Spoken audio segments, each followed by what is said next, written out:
It's Kazan's truth. Let's begin.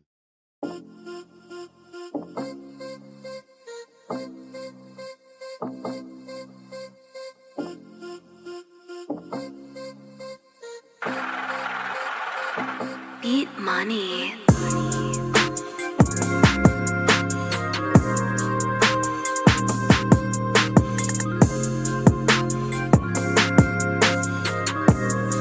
Beat money.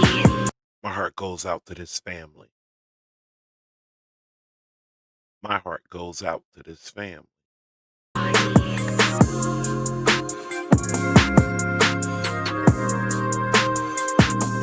The biggest, or shall I say, one of the biggest as it stands at this moment, July 15th, 2026.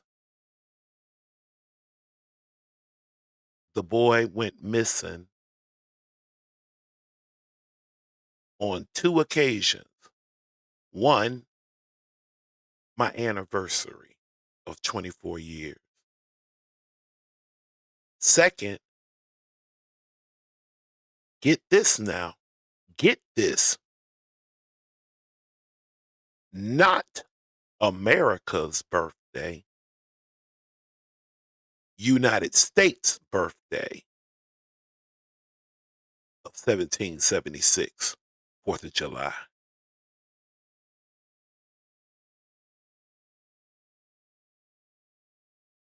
Nolan, I'm going to first, and I'm diving right in. Who I am, we'll cover that later.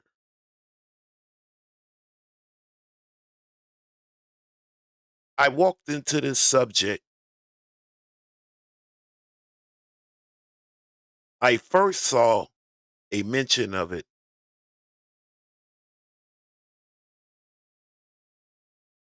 Facebook, i.e., Meta.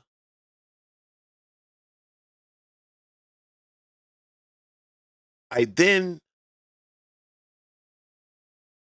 heard it just came up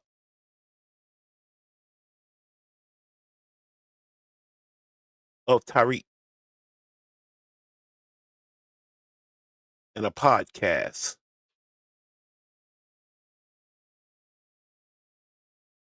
of him mentioning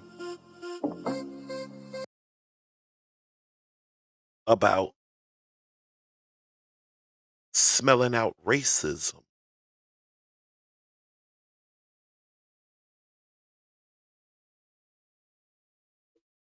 According to my history and my YouTube,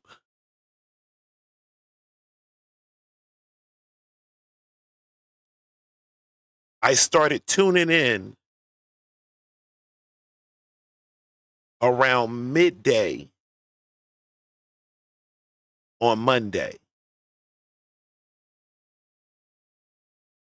which would have been July the 6th.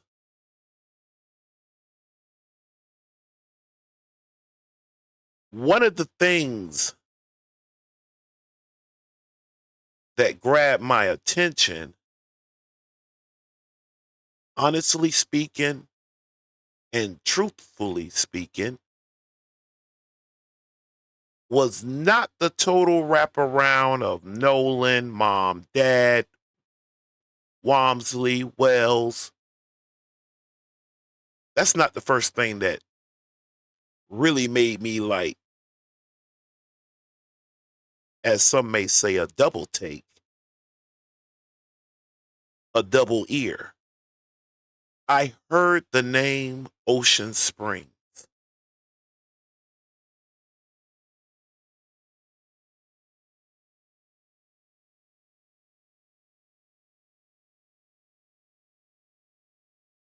I live off the Gulf Coast. I live in Pensacola, Florida. I frequent Biloxi all the time.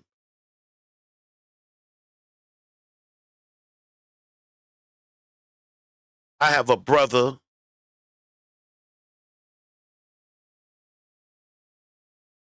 best friend, married my first cousin,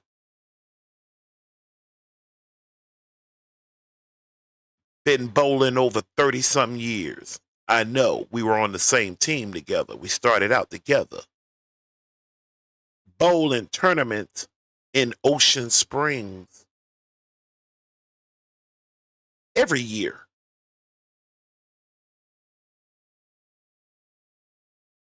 Every other year,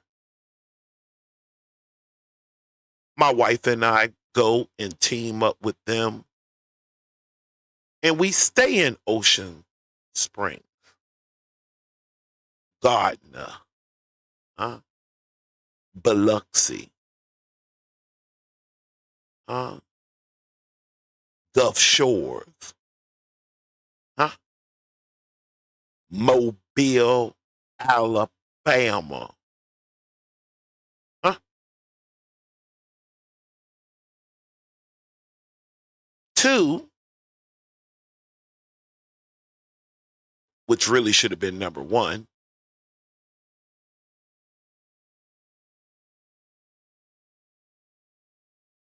my wife and in-laws are from Mississippi.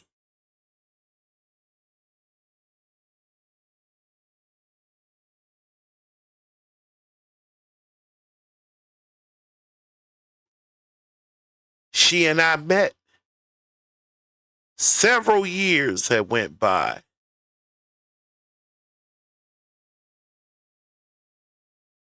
It wasn't until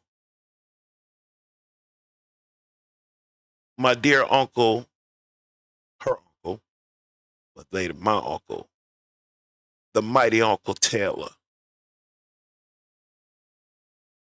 got wind of it. In coordination with my father-in-law and others, they assured me I would be okay. What they didn't know was I wasn't born in the South, although I became a man in the South. Next door, Mississippi's baby sister, Alabama.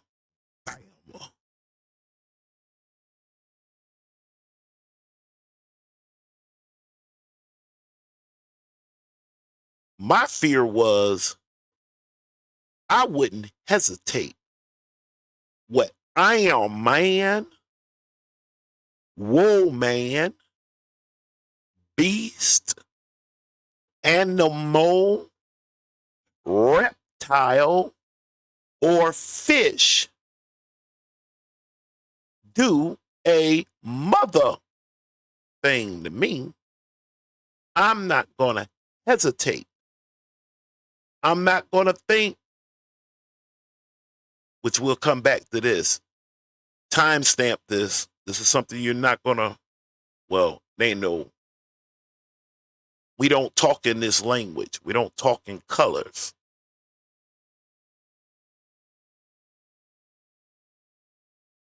Black, white, polka dot, zebra stripe, pool balls, snow, tar, blue skies, purple grayish looking clouds. If I feel like you are an immediate threat to me, I'm not going to hesitate. As to not all, but many would hesitate off of i.e. white man, which they're not white, as you are not black. They're European. So don't be disrespectful calling them white, and don't be being disrespected by responding to black.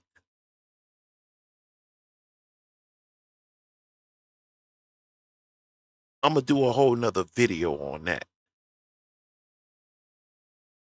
That is about to drive me up a wall. And y'all have no idea. You'll fight me. You'll fight me on this.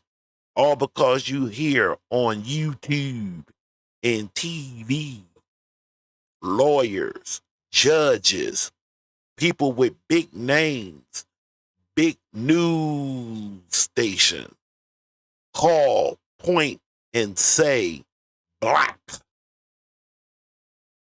You don't have no idea what you're agreeing to. And then you wonder why.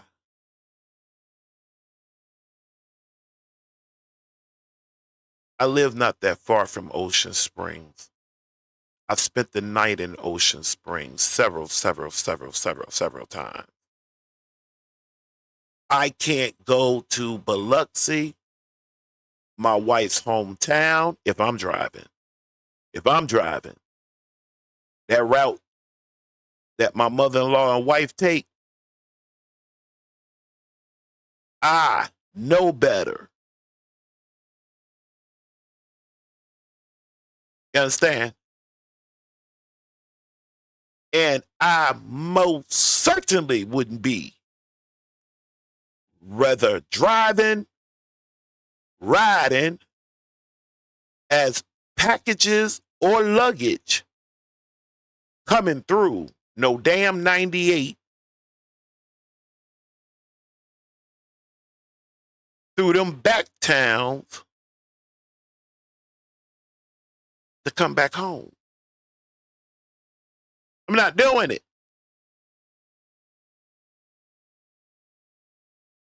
They have their boundaries. I have mine.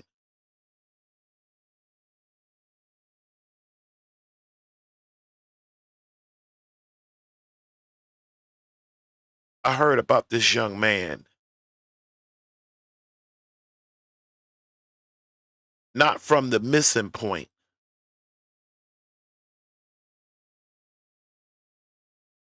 but to being found.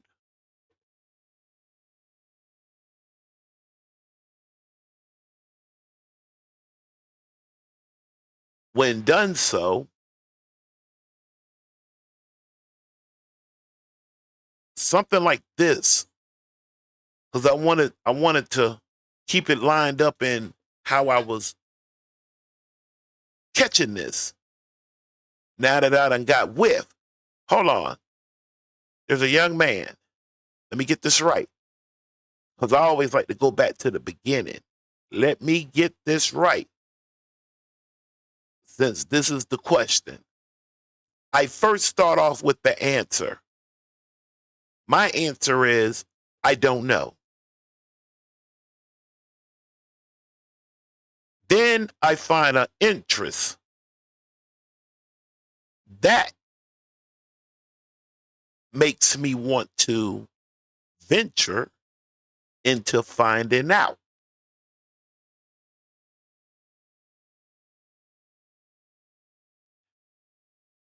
The second thing, or scratch that. Third thing, once I know now, quick review. Somewhere around Monday, I get whiff that there's been a young man found on Horn Island, which I'm familiar with Horn Island. I've never been to Horn Island. And the main time you really hear Horn Island in the play is during hurricane season. It's a barrier island. It doesn't take a big birch off of a major hurricane, although it may have some effect.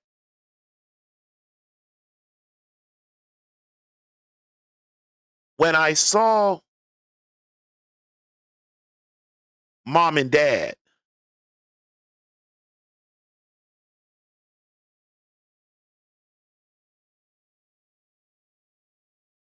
I began, but that's family. Not that anything happening to anybody at any time don't count or don't matter. But when I have dad, as I'm a dad, I get to focus in on dad energy. My goodness gracious, I'm a dad.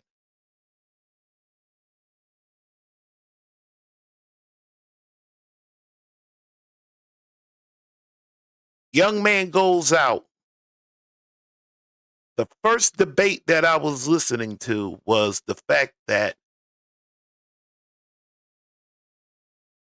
somebody was going off on the fact that that was mighty strange that they had blanking out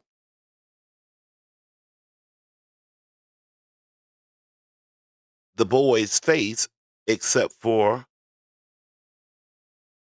the young Adolf's brother. Adolf, American descendant of slavery, political, historical, and most importantly of all, nationality, all in one. Adolf, American descendant of slavery. We're not third graders over here. We're not playing this black, white, brown people of color. But like I said, we'll come back to that. All right, now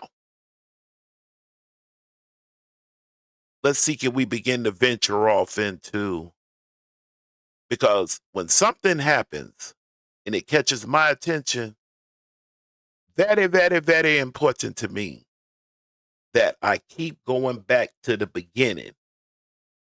I have to try to put my mind in a position to be able to document what is first being said. What's the very first of my introduction to the situation? Once I have that established,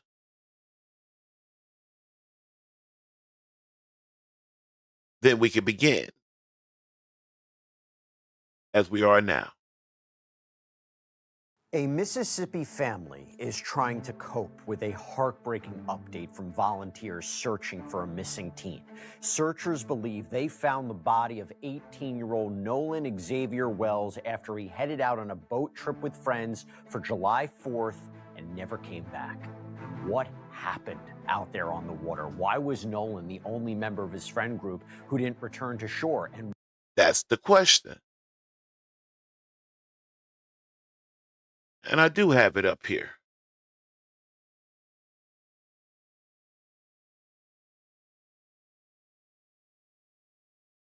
what is next in the search for answers? I'm going to be speaking with one of the members of the United Cajun Navy who was out there actively searching.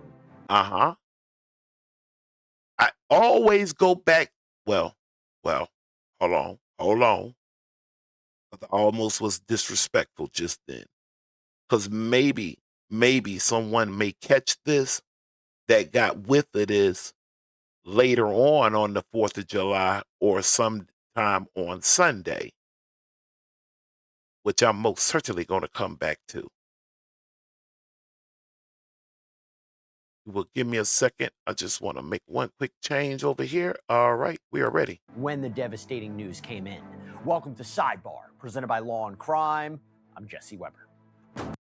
I want to go ahead and put up me a disclaimer real quick.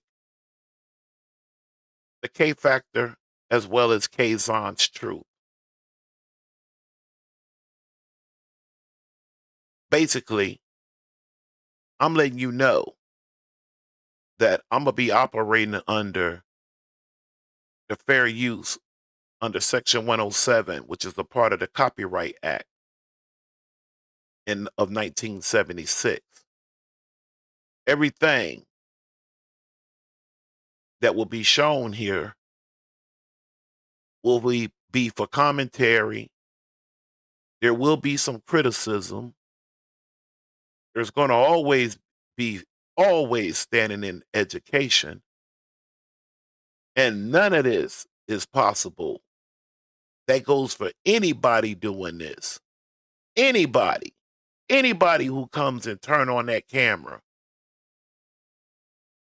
have to do some type of research. All rights belong to the respective owners. That's for sure. Anything outside of that could and will most likely be infringing. Now that we got that out the way, we can get back to work.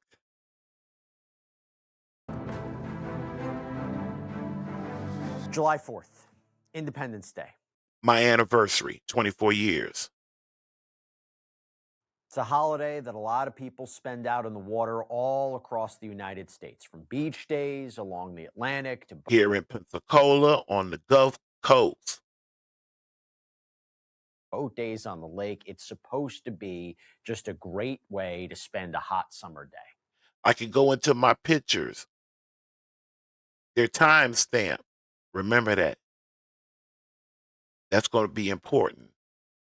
I could go into my camera reel, go all the way back to 20, I don't know, 14, 15, 13, 14, 15, possibly 16, where I always spent the early part of the day, well, really from midday on to dark, on what we call the bridge. I call it the office. Ice, pack, everything up in my truck. Drive it out on July the 3rd so I could get the number one parking spot at the end. Wife take me home. Wife bring me back on anniversary day. Maybe about 12 or 1. Hot as hell. But I got the number one parking spot. Everything is already nicely iced down. I'm ready to go. But the water, as we know, also carries a lot of dangers. And this small isle called Horn Island has now become the center of a death investigation. So Horn Island is a long, thin barrier island south of Pascagoula, Mississippi. It's part of the Gulf Coast. It's only accessible by boat. This is according to the National Park Service, so limited accessibility, right? Now, according to family members and the Jackson County, Mississippi Sheriff's Office, 18-year-old Nolan Wells went to Horn Island with several friends on Saturday. This young, fit wide receiver for the Southwest Mississippi Community College football team was last seen at around 3 p.m. that day. Keep that in mind. Matter of fact, what you do right now, start your stopwatch. You have gotten your first marker. New York Post reported that he was, quote, talking to a girl on the north end of Horn Island. Check. Put that down. We're operating around We're picking the story. The story is coming alive at 3 o'clock. 4th of July. If I say midday, would that be all right? Or high evening? I can't say late afternoon, right? 3 o'clock. That's midday. People get off from work at 3.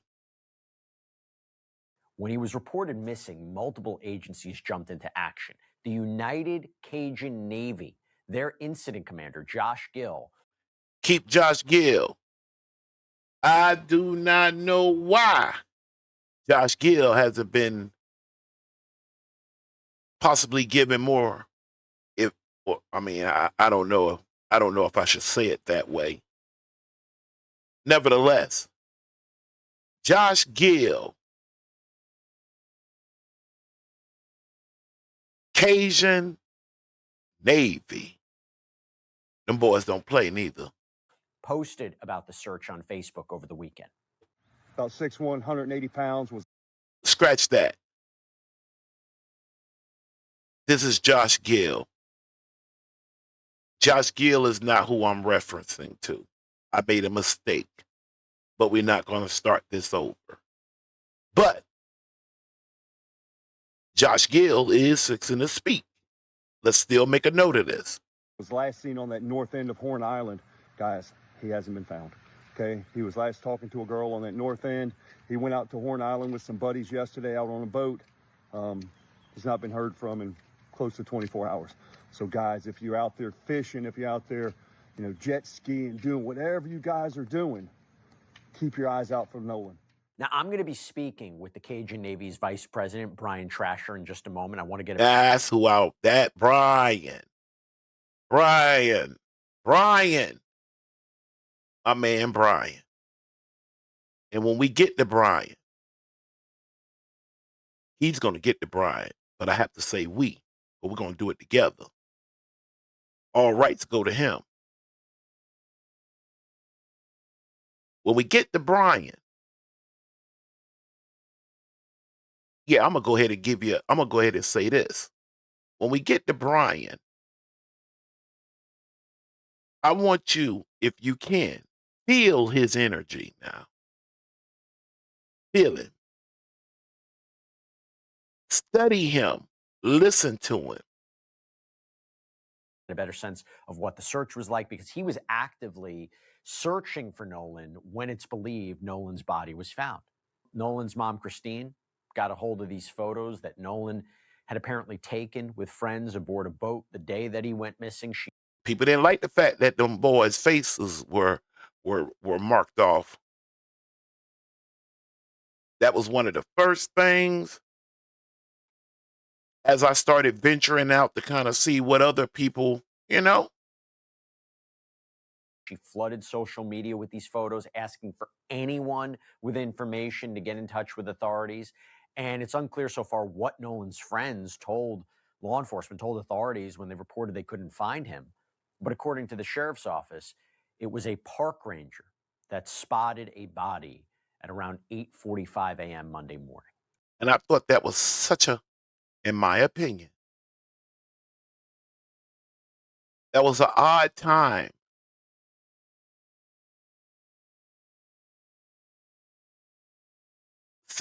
Remember, go back to that 3 o'clock. Last contact was 3 o'clock. 4:30 comes in it some days on down the line to us, or at least to me. Right now, we're operating off of 3 o'clock. Saturday. United States birthday, 250th, if I heard them correctly. Most importantly of all, to Kazan's Truth, to Mrs. Kazan Truth, anniversary, 24. Yeah. Authorities haven't officially released an identity. They're apparently still waiting for DNA test results, but media outlet WAPT couldn't understand that. Maybe that didn't bother nobody else.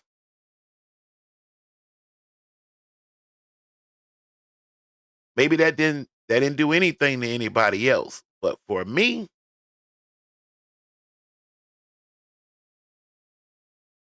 I'm trying to figure out. I know mom is looking. Okay, okay, okay. I couldn't quite figure out why mom them couldn't make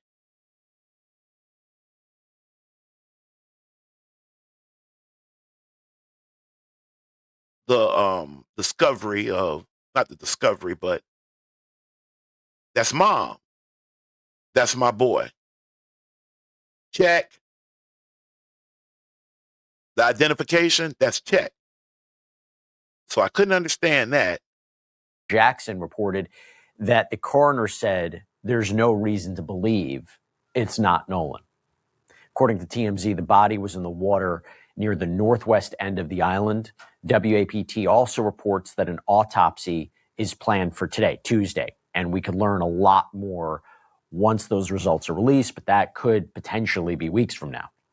In the meantime, his family is just trying to come to grips with the fact that this happened, that this young man, a college sophomore known for showing off his skills in the football field with his whole life ahead of him, is now dead.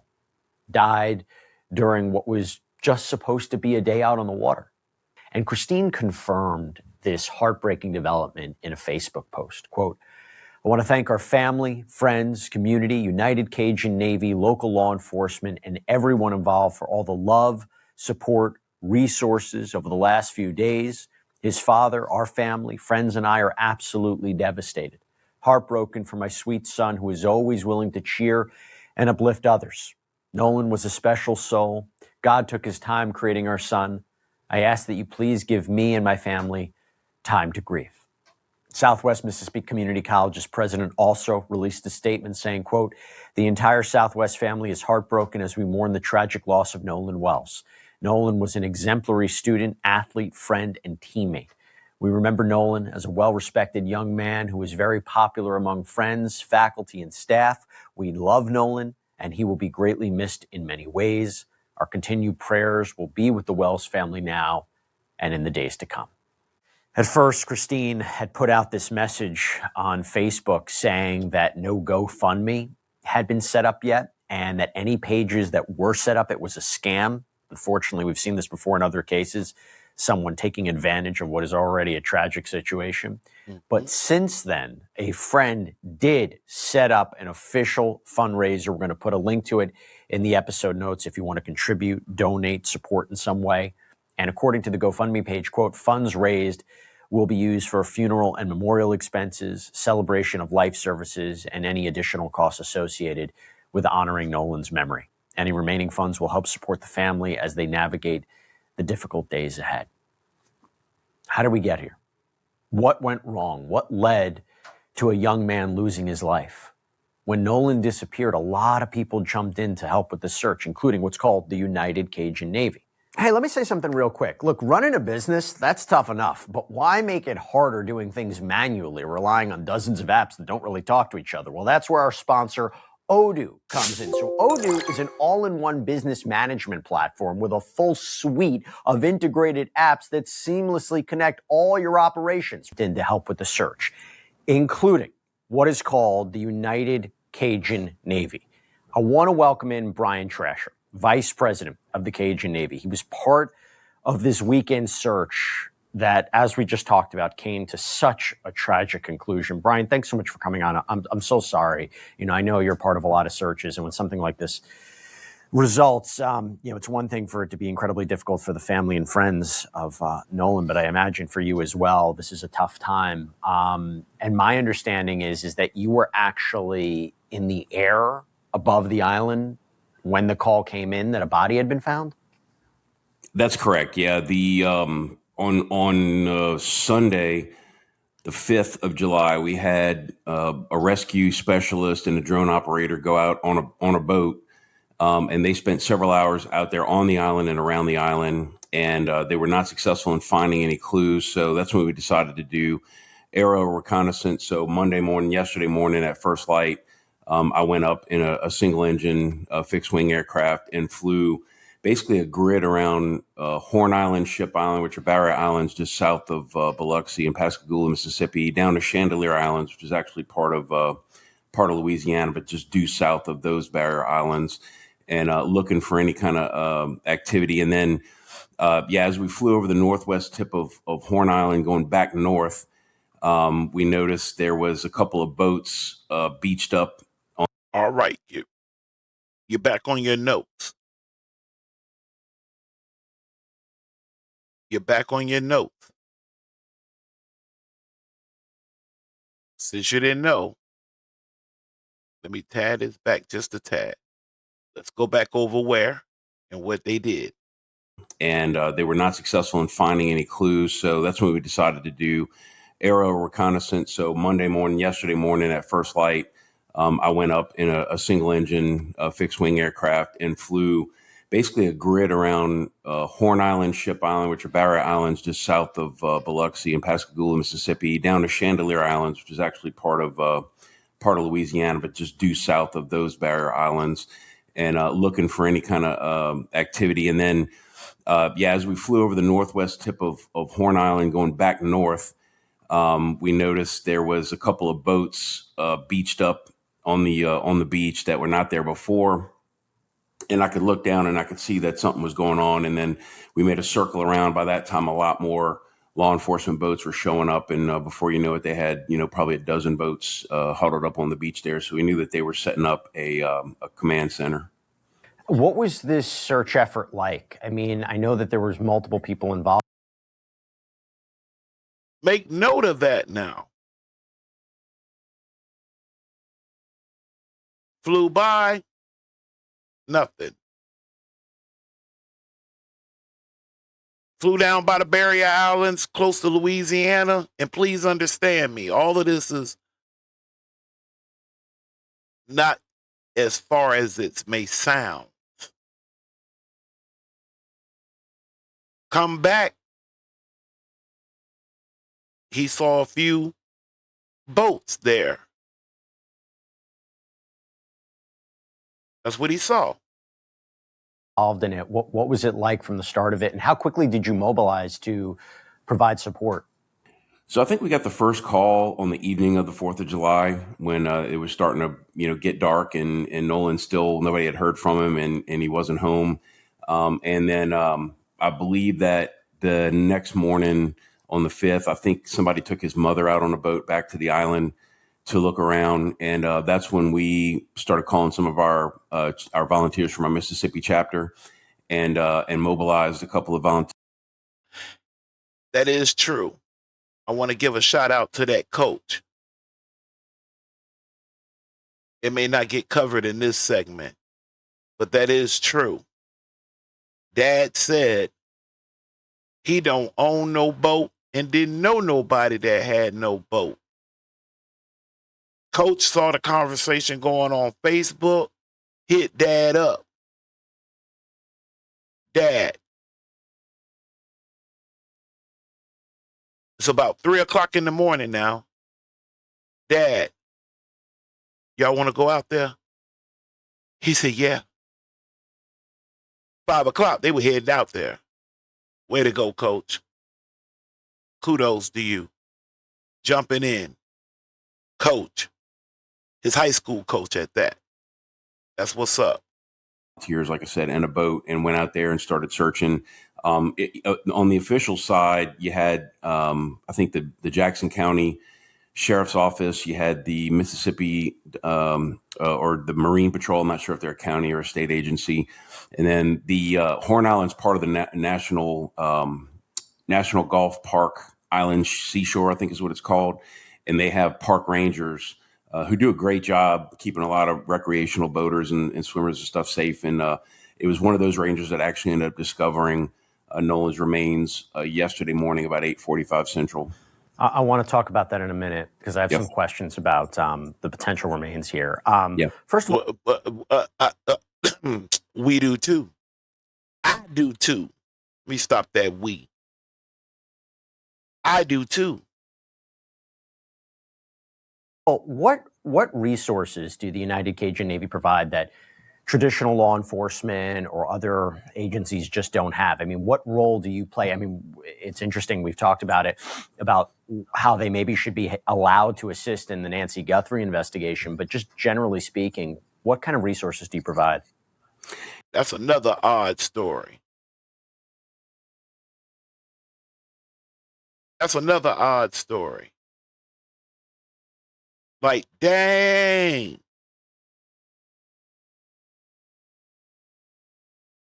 Man. We have a lot of the same type of resources that state and local law enforcement agencies will have when it comes to boats, aircraft, canine dogs, drones.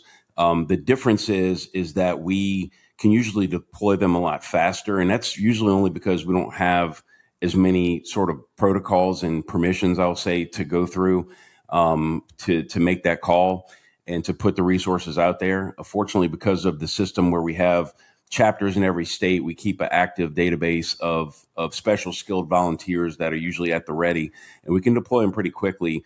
And it's not that we replace those agencies, but we're a force multiplier. And a lot of times it's easier for, say, a sheriff or a mayor or somebody to say, hey, I'm getting my guys together. We're going through all our paperwork or whatever, but like you guys go. You guys go do what you do and let us know if you find something. And that's typically how it happens. That's typically how the relationship works. Okay. This body that was found. I want to put something together like that. I'm not going to tell you the whole, but I would love to have a force multiply team, spread it out across multiple states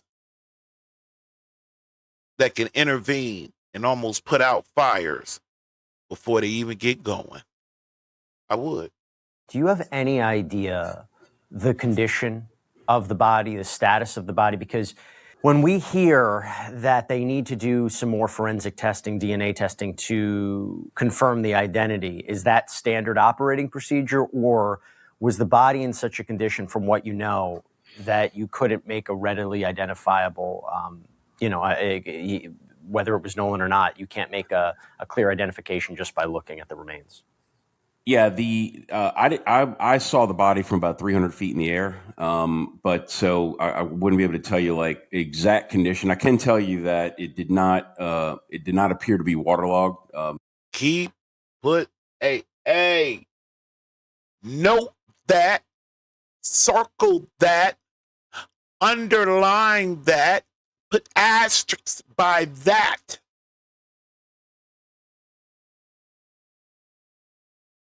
Do you know it is hard as of July the 14th, July the 13th?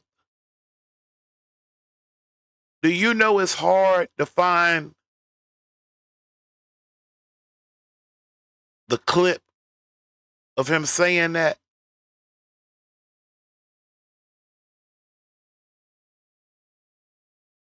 If y'all go down in my thing, you'll into my shorts.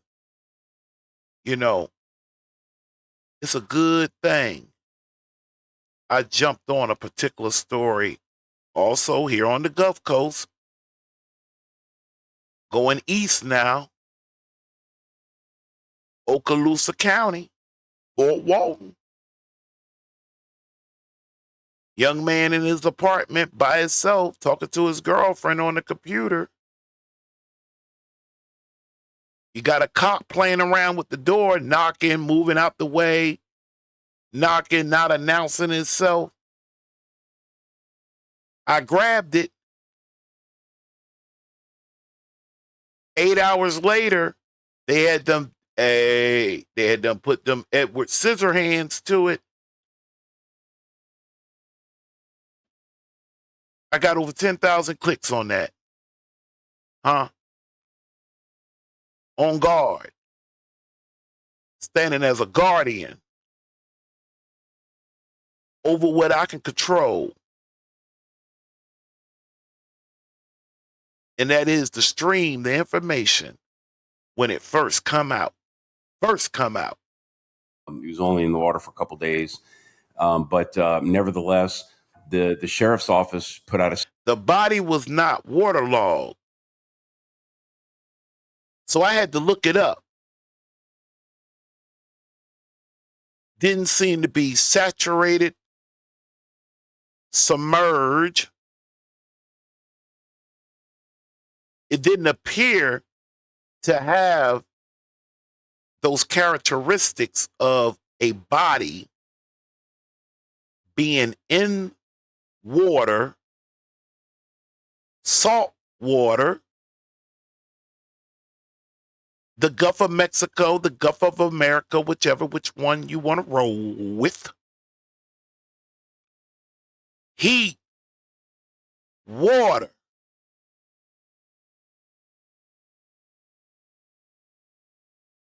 Heat, water, sun. It didn't appear to be waterlogged. In other words, it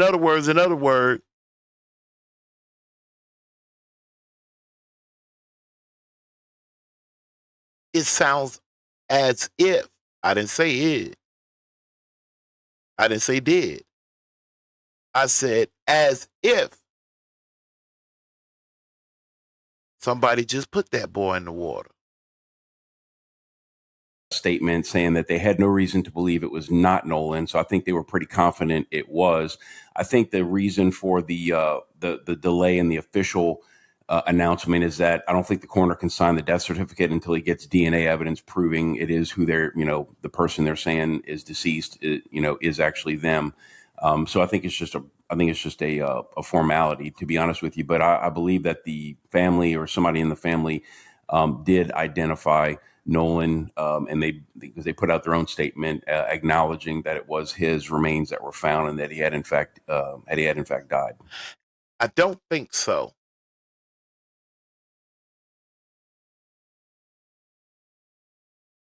From my understanding, if I'm wrong, I'm just going to have to be wrong. But from my understanding, as it stands to today,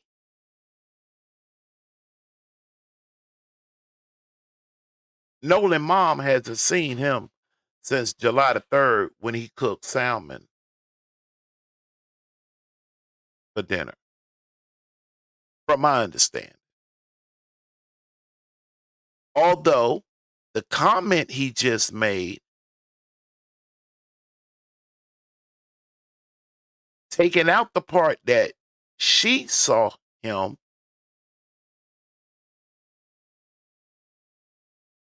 she did say, "That's my son." Maybe just based off of what they said he had on, not from a direct look from her eyeballs to her son there on the beach. I don't think so. I don't recall that. Again, if I'm wrong or if somebody finds evidence to the contrary, so may it be. Just to clarify something, why wasn't the body spotted earlier? I think that I can tell you that I've started flying over the island, that part of the island where the body washed up, approximately 6:30 a.m. And I believe he was spotted by a park ranger at 8:45. My belief is that he just washed up within that time period because we were flying kind of a long grid north and south. And I think he just washed up and a park ranger just doing his normal runs in the morning, but also too, given the situation, I'm sure they were a little more hyper aware and probably a little more head on a swivel on the island, knowing what happened and what was going on. But yeah, I was told that it was about 8:45 when a ranger spotted, called. What happened? And what was going on? I mean, now, call me crazy, but I thought that was the whole question. What was going on?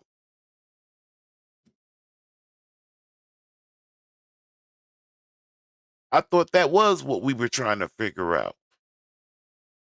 But then maybe I have it wrong. It in because I did see a long line of emergency boats coming in to coming north. Heading southwest toward the northwest tip of the island. Those are the ones coming. I want to talk about. Oh, goodness gracious. I wish I could be the one doing the questioning. I want to talk about that group, those boats, those people, how many people, what did they appear to look like to you? Were they law enforcement? Was they a part of your team? Who was that group of those boats when you came back by? I don't even recall you saying you got a call on the radio, hey, there's been a body, we found something, or anything like that. You just happened to been flying back by and saw some boats gathered there on the island. The command center itself was never set up on the island. So I know that's not what he's talking about. It better not be. Command center was set up on mainland, was it not? And I thought it was just originally I thought it was just another search party going out, but I think they were actually responding to that call. By the way, can we clarify the timeline a little bit? So did Nolan's friends report him missing while they were still at Horn Island, or did they have to come back? I mean, how long was he allegedly gone before authorities were notified? Put a question mark right there. Put a question mark, put a blank line. That there is a whole nother conversation. But I'm fixing to be reminded right now. I know what I want to speak on. Because it is a fact. Not I believe, I heard, maybe. No. It is a fact. The Coast Guard had to come back, edit, revise, modify an early given account, statement, formality, whatever you want to call it. They had to come back and change something. So the story which was told to me was that and everybody kind of keeps talking about these stories. Like somebody trying to tell a bedtime story or something. Like they're writing out a script for a movie. The story? What?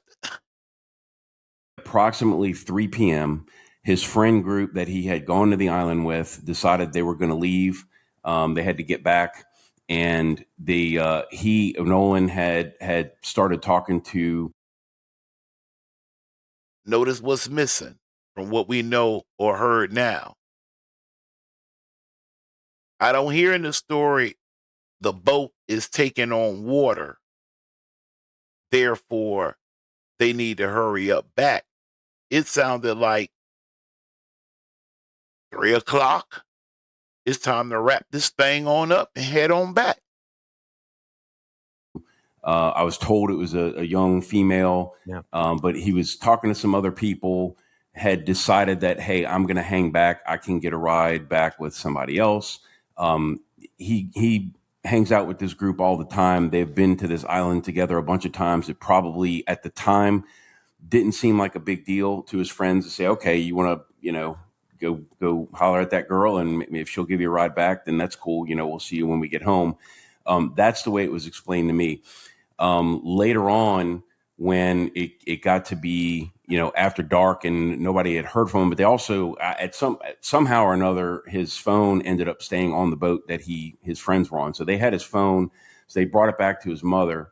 So he had no way. They did not bring it back to his mother. See what I'm saying? See why you have to go back.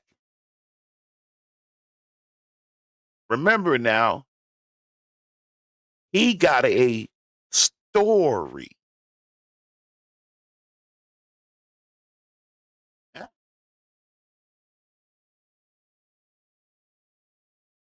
A story. Communicate unless he borrowed somebody's phone. But nevertheless, the sequence of events that transpired after approximately 3 p.m. to when he went into the water, that's what remains a mystery. The police might know. I'm sure they know a lot more detail than I do. That's just how much has been told to me so far. Based on your experience, do you have a theory as to what may have happened here? Yeah, I think that he either tried to swim out for some reason, either to try to get on a boat or to go, catch up with somebody or whatnot. And They always have the Negro doing the most oddest things.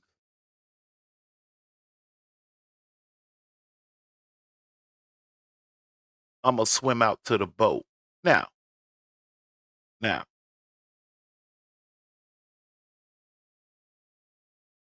there could be some truth into that. There could be some truth to that. Which means then, why do you go get lawyered up, boys? Why wouldn't you just say that? Hey, we came a couple yards, feet off, told him to swim for it. He did. He tried. He got swept away. That would open up some other questions, right? Because y'all on a boat, right? there was a pretty strong rip coming off that part of the island that day. And even though he's a really athletic kid, it was a strong rip. It would have been hard for anybody to maintain control, and he might have gotten carried out, and he may have drowned that way. Or, and again, I hate to even suggest anything that sounds like a conspiracy theory, but I'm just saying it's a possibility that he got on another boat and maybe MOB'd and drowned that way and then washed back up. He did not. My opinion is that when he went into the water, however he got into the water. MOB, y'all, just for the record, is man overboard. Okay, man overboard. That's what that MOB he just said. He didn't go that far out before he drowned because of it only took like a couple of days for him to drift right back south to the tip of the island, same tip of the island where he was last seen. Had he gone a lot further out, he probably would have gotten sucked into the ship channel and pushed way further south toward the Chandelier Islands. And to be clear, I mean, nobody has indicated foul play, right? I mean, that could change, but you haven't heard anything to suggest foul play? Nobody except the Facebook detectives. Mm-hmm. It is interesting when you... Uh-huh.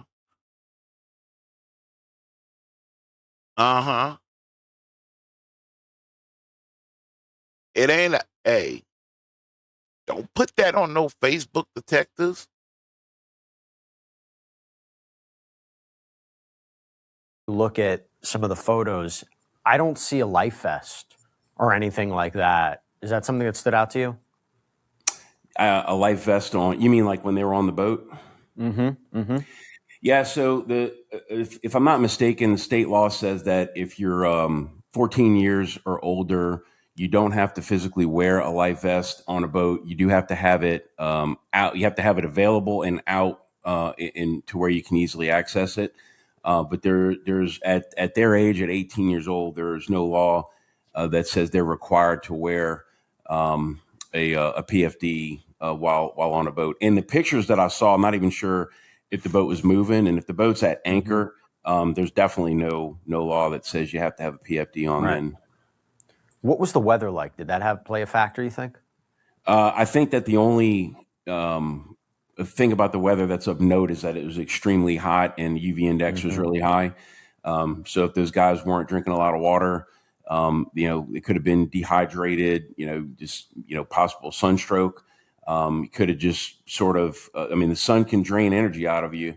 So even though, like I said, he was young and athletic, by the time he got into the water, he might have been in a weakened state and didn't even know it. Can you just talk to us a little bit more about Horn Island, what we should Yeah. know about it? Because I understand it's not very big. There aren't any Right. buildings or anything like that, but it seems like a really popular destination, but it's limited accessibility. That's correct. So Horn Island, like I said, it's probably about 10, 12 miles off the coast of, it stretches probably from about the south of the city of Biloxi to the city of Pascagoula, which borders Harrison and Jackson counties on the Mississippi Gulf Coast. It's a very popular recreational destination. It is uninhabited. There's some very pretty beaches. You know, when it's not too windy, the water's pretty clear. The temperature was in the high 70s. It's 4th of July. Obviously, it's a crowded day. Everybody out. But yeah, the only way to get there is to buy boat, or maybe like presumably like an aircraft or something. But for the most part, people go out there by boat and just leisurely hang out in the water and have fun. Same thing with Ship Island. Ship Island is just to the west, and that island has a historic Fort Massachusetts. It's been there since 1861. Another popular place for people to hang out. All the barrier islands along Mississippi on the weekend, you see just a lot of boats. Sort of like the Outer Banks of the Carolinas. It's just a popular recreational destination. Are you still a part of this in any way, this investigation? Are you in contact with law enforcement? Are you in contact with the family? Is there any information that you're going to be getting as this progresses? Because even an autopsy can take some time before the results are released. And I'm just curious what information you might be having access to. Yeah, we're not part of the investigation. We're not policemen. We're not journalists. We are strictly brought in because we're really good at finding people that are missing. And that's sort of our role. Once it was radioed up to me in the plane that there was a recovery, we did a couple of. Okay. So you did get a call.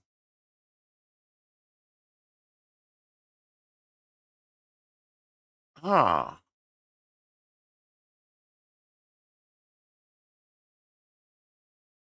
I mean, that's not too odd that you would have a radio. You just didn't say that at the very beginning. But then again, maybe you did. I'll go check it. A couple of circles, just looking at the TOC that they were setting up there on the beach, and then we just returned to base. And my team was already en route to I think it was the Mars Lake boat launch in Ocean Springs, Mississippi, where they had kind of the law enforcement had set up the staging area. That's where Nolan's family was. And our guys were out there with his mother, just trying to comfort her.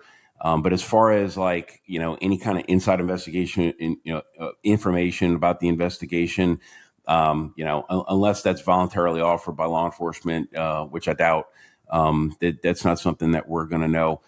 If there was anything they wanted to interview us about, or just share any information that we had, we'd be happy to. But again, we're not police officers. We're not professional investigators. Well, first of all, let me just say this, Brian. You and your team are amazing. You do incredible work. I know that we've covered the work of the United Cajun Navy in other cases, and I'm always just amazed at what you can bring to this. So thank you for your help in this situation. Thank you for the help that you and your organization do on so many different cases. And I just have to say, this is such a tragedy. My heart really goes out to the family here as they're trying to process what happened. I want to stay on top of this. I want to know what happened. We all want to know. We all want to know what happened. Before I myself get out of here, keep your pen, pencil, paper right there in front of you. I'm not fixing a lecture. I'm going to go on a quick rant, and then you're going to hear, and then we're going to be out of here.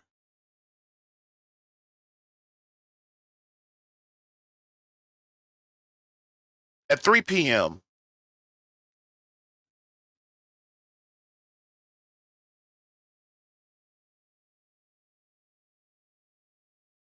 what I'm not clear on is, was it 3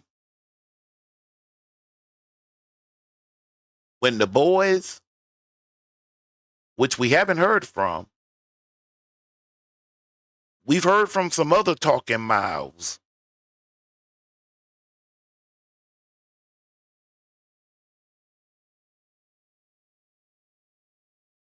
Was it the boys or the girl that last saw him at 3? I would love to know from 3 to 11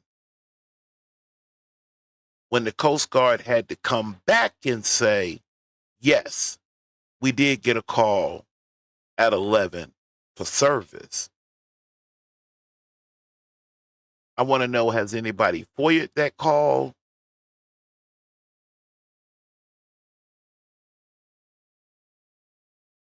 Who was it from? Although I think I've heard, we'll just leave that still in a question. Who was it and what did they say? Before we put the car back in drive, let's go back in reverse. Again, from 3 o'clock, 3 p.m. now, midday, from 3 p.m. to 11 o'clock, what was going on? From 11 o'clock to 7 a.m., going now into July the 5th, what was going on? It wasn't until 12:26 when the cavalry is coming. That's Sunday.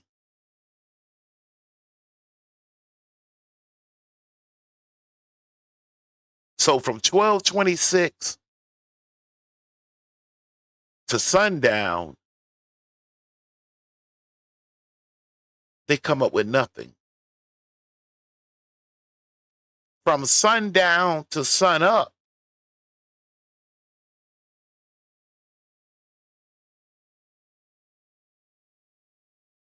because my man made it sound like he actually got a call on the same day.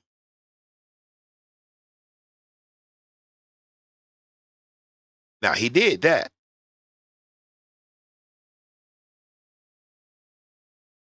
It doesn't sound like there was boot on the ground, which I understand. It takes a minute to get, which guys you're going to need. What are you going to be dealing with? I get that. I get that part.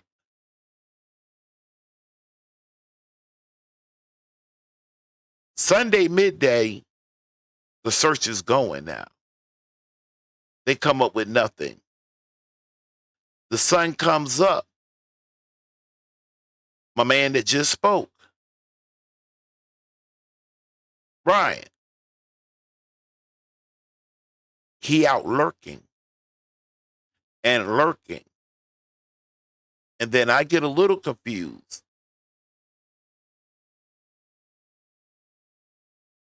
I'm confused if he got a radio call that made him go back that way, or if he was just passing back that way and saw those boats he was talking about that wasn't there earlier at 6 something when he went up was now there. 8:45 a.m. Monday morning, Nolan is found.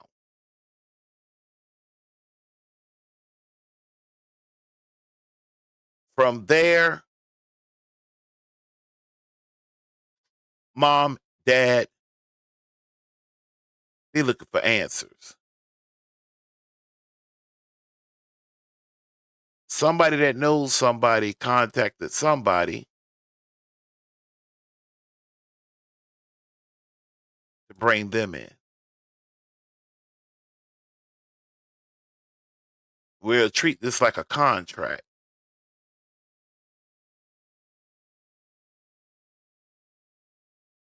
Nolan, mom, dad, 13th Amendment said no involuntary servitude. Didn't say nothing about voluntary. Therefore, if you voluntarily go into that contract, well, like I said, the 13th Amendment said no involuntary servitude. It didn't say anything about voluntarily. Putting that to the side, though.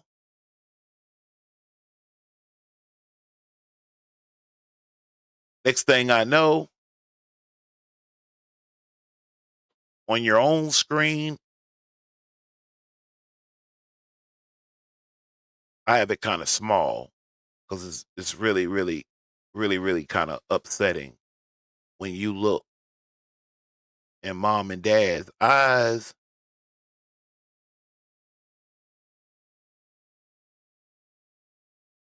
You can feel that. While downstairs, the picture of their son is there. Everybody else blink it out.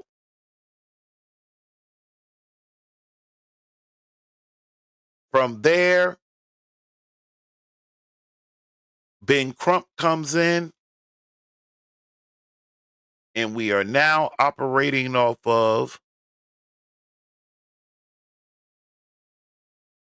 a justice for Nolan, which indicates that there was something foul that his people need to seek justice for.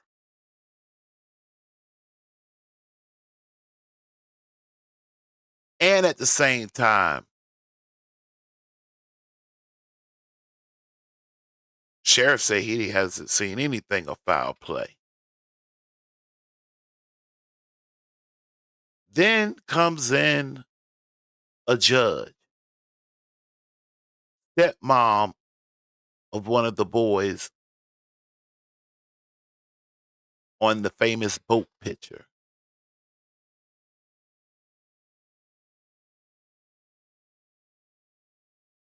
Makes two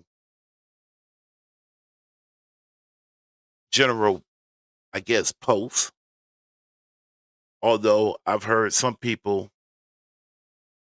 say it was a little bit more than that. Therefore,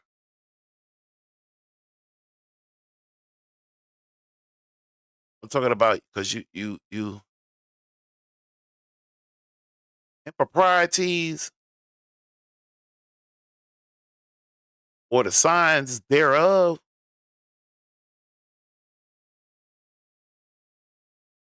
The boys lawyer up. I want to know what time did they lawyer up? Which brings me back to that 3 o'clock on the 4th of July to 11 p.m. that night. 3 p.m. to 11. Almost like a work shift, a 3 to 11. I want to know what was working. And my fear is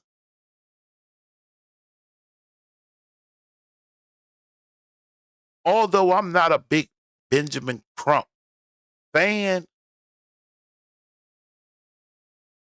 by the time Benjamin Crump comes into this, he's 96 hours behind the game. In a little town in Mississippi on the Gulf Coast,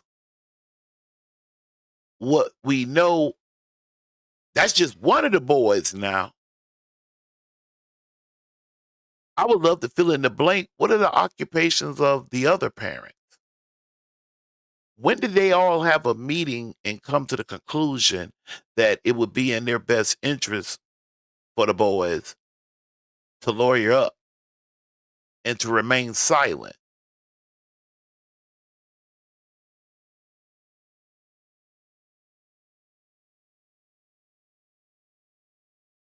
Another video comes out from that day. All right, let's check this out. 3 boys got back on that boat. 1 did not. And by the time his mother finally held his phone in her hands, someone had already erased what happened to him in the hours in between.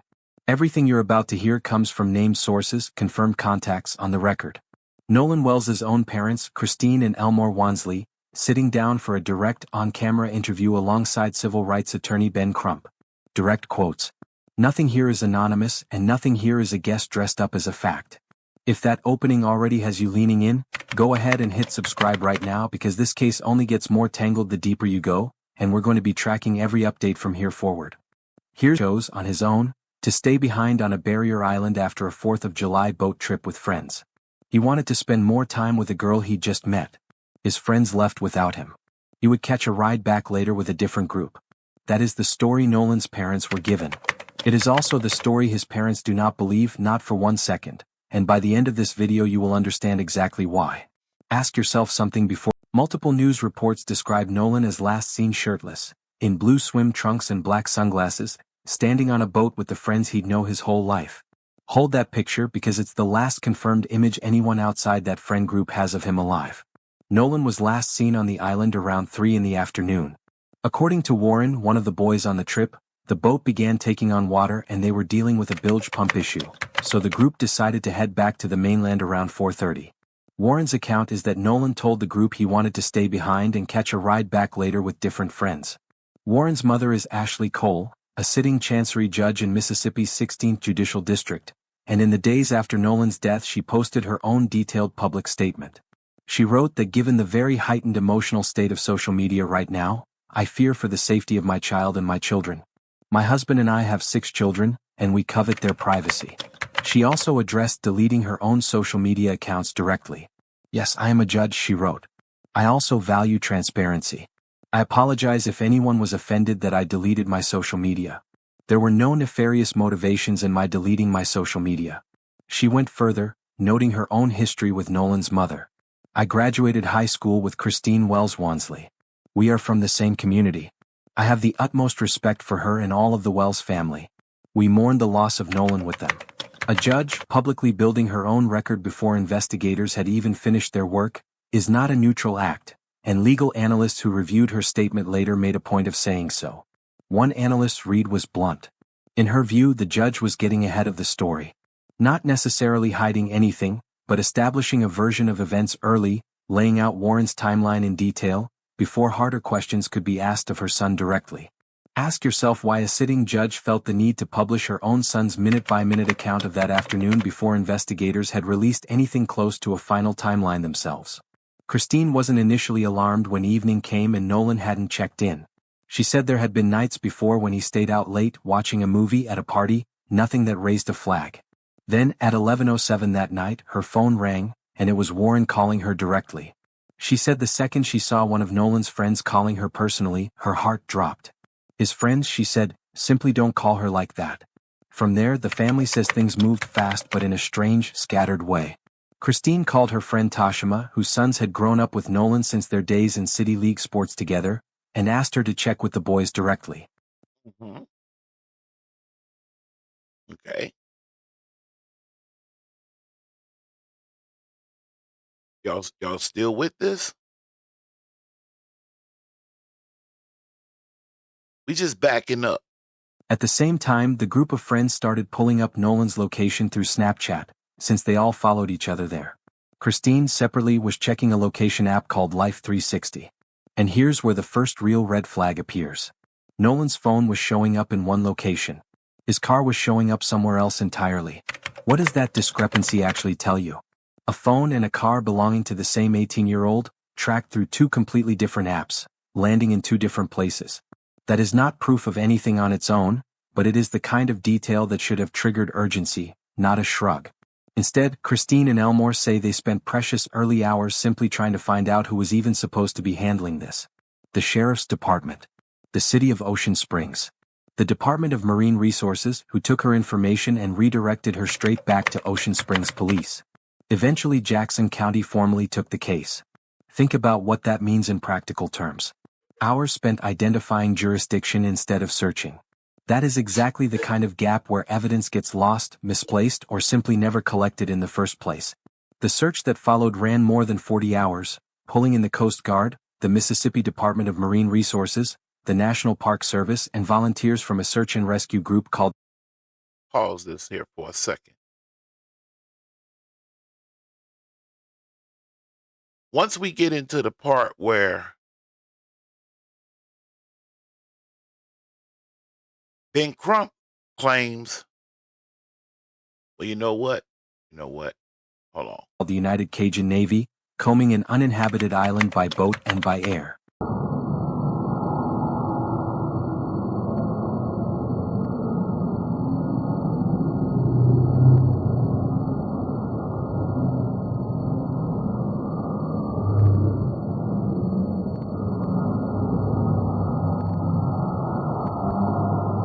That's not my system now. That's just the way they slowed it down. Just from where you sit, what are the biggest unanswered questions so far about this case? Obviously, the biggest question is what happened to Nolan Wells. I think the reason this case has caught such fire is because they see the pictures, they see the video, and they're saying, hold on, you're trying to tell us just accept this an accident and sweep it under the rug? Nolan Wells would have turned 19 next month. He was heading back to campus for football preseason. Okay, I had to run and try to grab something real quick. All right, let's play this real quick. And then the fact, Reverend Al, that they have this video of an argument that is going on. And you know, thank God all young people, they have cell phones, and anytime you hear people raising their voice, they start the video. And so you hear on the video, Nolan saying, give me my freaking phone. What are you freaking doing? And that becomes even more relevant when you think about the story that they are presenting, that Nolan chose to stay behind. That's what they're saying. But his phone, he wouldn't take that with him if he's going to stay behind on the island. I mean, we're talking about an 18-year-old kid. What teenager would leave their phone behind if they're going to stay on this island? What teenager wouldn't take their phone? And so it's not adding up. Now, here's what's not adding up. Give me a second. Let me see, can I go grab that? All right, let's check this out real quick. We did no wrong here, and we don't understand how we're getting so much hate behind it. We all cared and loved Nolan, and nobody wanted to see Nolan die. Nobody wanted to see his life be taken so short. I want everybody just to relax and let everybody mourn the loss of Nolan, and let us remember him as in like the sweet guy. I think everybody needs to let the investigation continue and let the facts be shown. So that's the boy that claimed it was him, the one that was arguing on the beat. Here's what did nobody ask him, though. No one asked him, what was he talking about then? Who had his phone? Who wouldn't give him his phone? To the point he says, give me my effing phone. Since he claims that was not Nolan, but him.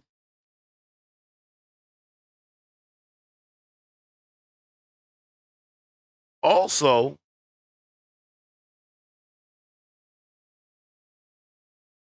I want to go back through that one more quick time, and then we'll go. Behind it. We all cared and... Good morning, America, folks. Intense public scrutiny in the days since. We all cared and loved Nolan, and nobody wanted to see Nolan die.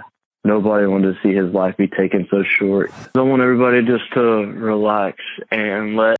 No one wanted to what? Nobody wanted to see his life be taken so short. Who took it?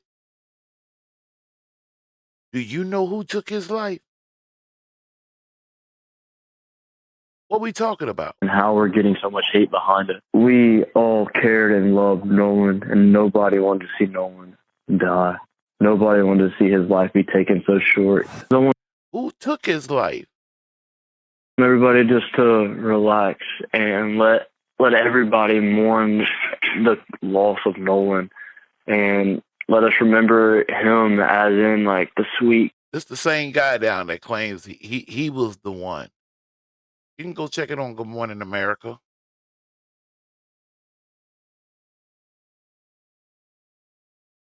That's a bigger issue.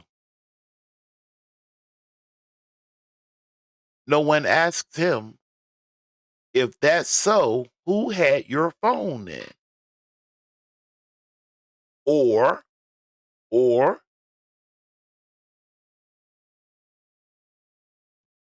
did Ben Crump not hear that? I hear the F-bomb. The rest I can't make out, but I'm sure they have specialists out there.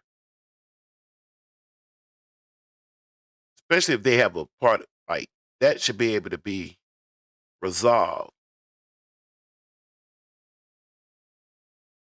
I'm shocked no one asked him then who had his phone. I have more coming. That's just where we at right now. Indeed.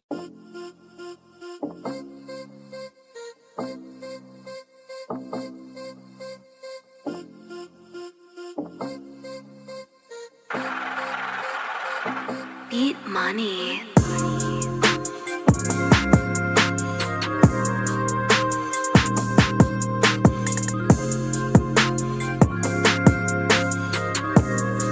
Beat Money.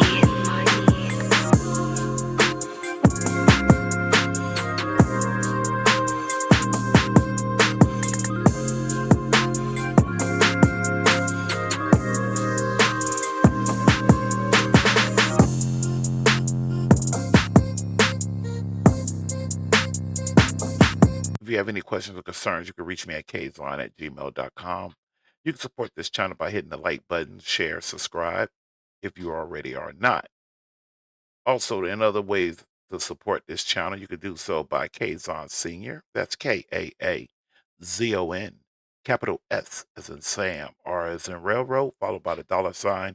And last but not least, we also have Zelle through the same email, kazon@gmail.com.